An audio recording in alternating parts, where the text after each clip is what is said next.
Hi, Maureen Muldoon here, and I wanted to tell you a little story about addictions and afflictions.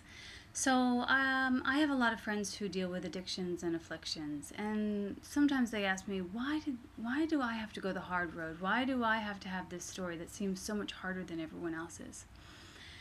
And one thing that comes to mind is that the ultimate goal of being here in this experience is so that we can be of service to others. That's the ultimate goal, so that we can be of service to others. And that service to others, it usually comes from a place where we have experience.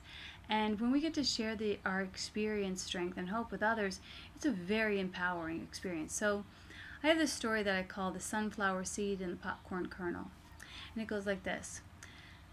One day this farmer comes in with a handful of seeds from the garden, and she has sunflower seeds and she has popcorn kernels, and she says to each one of them, "You have greatness within you." And the sunflower seeds and the popcorn kernels are like, "What? Like, really? Like, we're just kind of like these little things, these little nothings. Like, how could we have greatness within us?" So she takes the sunflower seeds and she throws them out into the garden, and they land in this dirt, this rich dirt soil. And she takes the popcorn kernels and she puts them in a jar up on the windowsill. And the popcorn kernels can look out at the dirt and the sunflower seeds, and the popcorn kernels think, "That's a really odd way to get to your greatness, to be thrown into the dirt. But whatever." And they slowly watch as the sunflower seed sheds its little skin, and then it starts to move up. And when a sunflower a seedling comes up, it actually comes up like this. It comes up like as if it's praying, and then the seeds open up and it opens up like this, and from that place the sunflower blooms from there.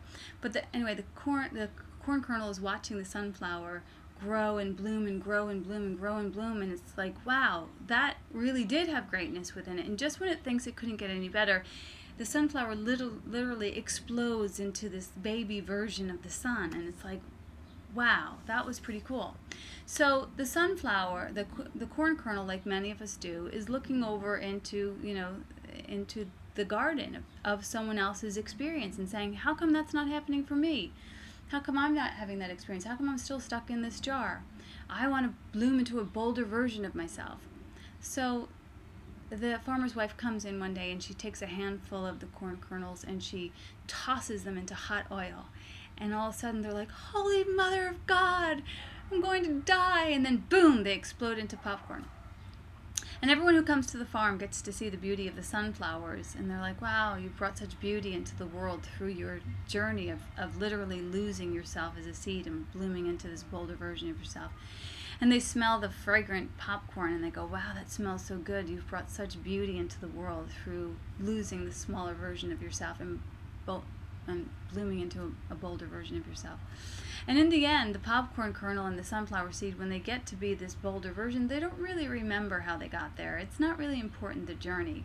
And it's based on this whole philosophy that, in the beginning, when we're stuck in a crucifixion, we're in victim mode. And the victim always asks, "Why? Why did this happen to me?" And usually the victim's pose is like this: "Why? Why did this happen to me?" And the next step is in order to step into the next stage of consciousness, we have to stop saying why, and we have to say, what? What can I do about this? And we take responsibility, and literally the pose is like this: what can I do about this? What affirmations can I do? What change of mind can I go through? What can I give up, and what can I take on that will change my experience?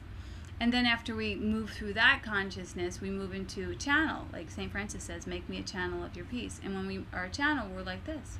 And we basically say, how can this experience that I've endured be used for the highest good of all? So basically, that's the story of the popcorn and the sunflower seed. And the good news is if you've always grown spiritually or otherwise through being a popcorn kernel, through intense experiences, just because you've always grown that way and experienced life that way doesn't mean you always have to do that. I myself have always been a popcorn kernel. I've had intense experiences. My mom died when I was younger. I had addictions that I had to deal with. My first husband left me for Miss Universe. It's like these total dramas. But all those things can be used for me to help other people who seem to be stuck in that way or experiencing that particular drama. But at this stage of the game, I'm really interested in being a sunflower and just beginning with prayer and continuing to keep my eye on the light and being in light And if I can do it, you can do it. Namaste. After I told this story, I went into my kitchen and I realized I have sunflower seeds in my kitchen. I have sunflowers, actual sunflowers. It's kind of cool.